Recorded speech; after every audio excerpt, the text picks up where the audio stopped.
Je signe, le lendemain, je joue avec la première équipe. Sérieux? Tu as un transfert qui arrive, boum, un joueur de ton poste. Là, hop, tu commences à moins jouer. Et oui, je suis là, oui, je vais remplir le banc. Mais moi, mon but, c'est pas de remplir le banc, c'est de jouer. Le week-end arrive, c'est pas moi qui joue. J'étais comme, OK, donne-moi ma chance. Mais des fois, elle vient juste pas.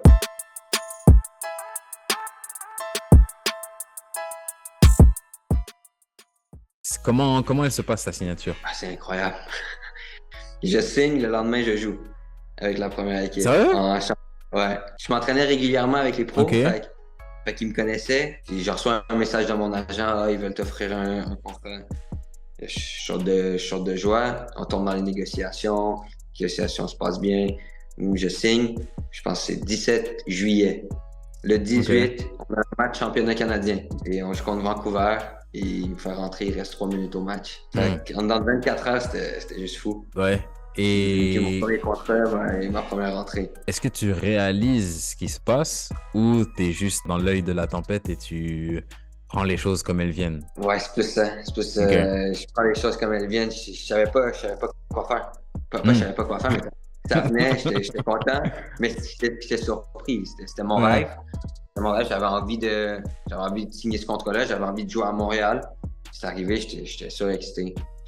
Le match des 3 minutes, je m'en rappelle même pas d'une action. Terrain, premier match, 20 000 personnes. J'entends rien. Le match, il était à domicile ou à Vancouver? À domicile en plus. Ah, c'est beau ça. La famille était là, j'imagine? Tout le monde était là. Ouais. Tout le monde.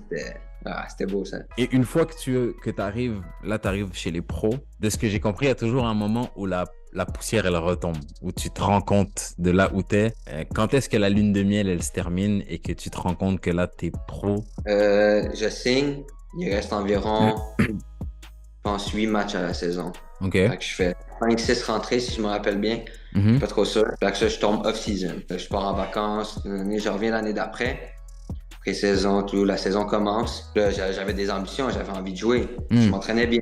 Je me présentais à chaque entraînement. Je m'entraînais bien. Je pensais que je pouvais avoir du temps de jeu.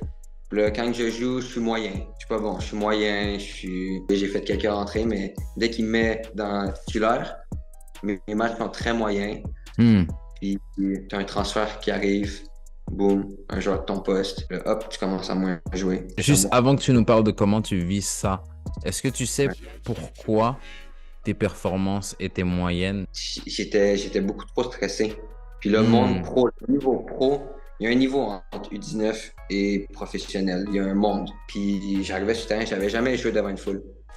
J'avais jamais joué contre des hommes, des vrais hommes. Puis ça allait vite. J'étais stressé. Fait que quand j'étais stressé, je me positionnais pas bien. Je rentrais dans des duels que je connaissais pas. J'étais comme, c'est vraiment ça le niveau. Je suis pas là. Mais après ça, je retournais à l'entraînement. Je m'entraînais super bien. Puis je me disais, mais c'est quoi la différence? Et l'équipe, 80% des gens qui regardent le contenu d'Au Cœur du Jeu ne sont pas abonnés. C'est inacceptable. Trop, c'est trop! On peut pas accepter ça! Non mais John, c'est juste que... Arrête. Envoyez de la force. Abonnez-vous. Je pense que c'est vraiment le stress, la pression que je me mettais jour de match. Je pense que le niveau à l'entraînement et en match, c'est presque la même chose. Mais j'arrivais, puis les jours de match, il n'y a rien qui marchait. J'étais stressé, j'étais angoissé. Je me sentais pas totalement moi-même. OK. C'est juste un monde différent. La foule, le monde derrière toi, t'entends ton nom. J'ai jamais entendu mon nom pendant que je jouais devant 25 personnes au centre d'entraînement. C'est facile d'être déconcentré. Et tu disais, par exemple, tes performances sont moyennes. Là, tu nous expliques pourquoi. Il y a le transfert d'un joueur qui arrive à ton poste. Tu commences à moins bien jouer. Comment tu vis tout ça? C'est dur. C'est pas facile. Puis un autre joueur qui arrive. Le match suivant, c'est lui qui joue. Il fait bien. Tu sais que tu es un peu moins dans les plans. Et oui, je suis là. Oui, je vais remplir le banc. Mais moi, mon but, c'est pas de remplir le banc, c'est de jouer. Après ça, tu te présentes à l'entraînement, t'es un peu moins heureux parce que t'es moins dans le groupe. Tu travailles fort. Je m'entraînais bien, je travaillais, mais le week-end arrive, c'est pas moi qui joue. C'est pas moi qui joue. J'étais comme, OK, donne-moi ma chance. Mais des fois, elle vient juste pas. Ça prend 6-7 matchs. Puis là, OK, là, t'as une rentrée de 20 minutes. Il faut que tu sois bon sur ta rentrée de 20 minutes, Ouais. mais ça fait 3 mois que tu n'as pas joué. Puis à l'entraînement, est-ce que tu joues tout le temps à ton poste quand tu es jeune? Non. Tu joues à droite, tu joues à gauche, tu joues latéral quand tu es au milieu. Ouais. Après ça, ils te demandent d'être performant sur le premier 20 minutes. Ben, tu vas avoir un bon 20 minutes sur 5. Mais le but, c'est justement, sur ces moments-là, faut que tu sois fort. C'est comme une recette parfaite pour pas que tu sortes du trou. Comment ça se passe pour toi? Est-ce que tu arrives à t'en sortir? J'ai eu des matchs, mais je te dirais, est-ce que je suis arrivé bof? Personnellement, je trouve bof. J'arrivais pas à être à mon niveau, je trouve.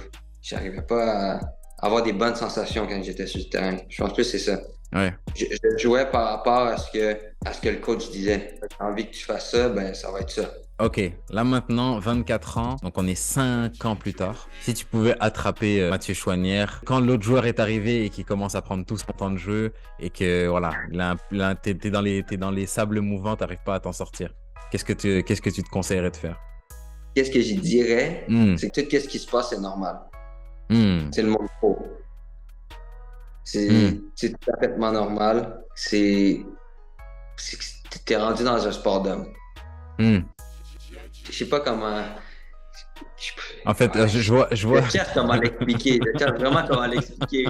Mais c'est. Je vois exactement ce que tu veux dire, mais oui, il faut trouver les mots pour le vulgariser, on va dire.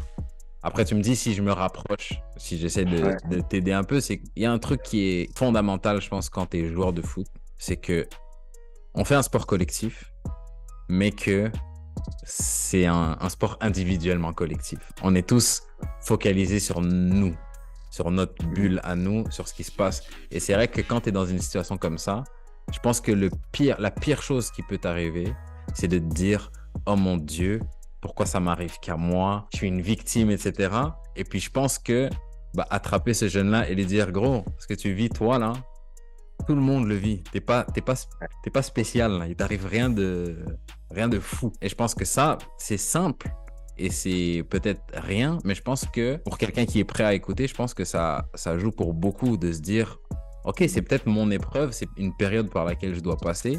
Maintenant, c'est comment j'arrive à passer au travers de cette épreuve-là sans tout faire foirer.